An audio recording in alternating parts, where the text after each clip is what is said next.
তো বন্ধুরা, আমাদের বাড়িতে আজ বালক সেবা দিচ্ছি, পূজার আয়োজন করা হচ্ছে। তোমরা সবাই আমাদের বাড়ি প্রসাদ নিতে চলে আসবে। বন্ধুরা আসবে কিন্তু।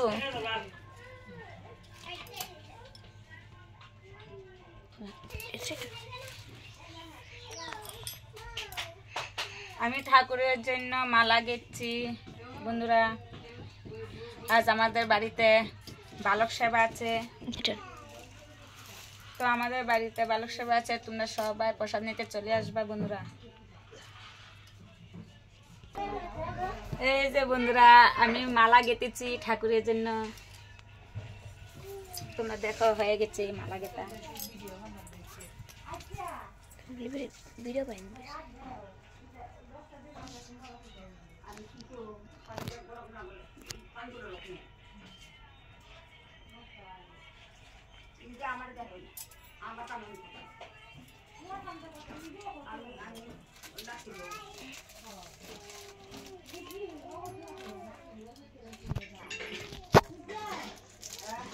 বেশি ছোট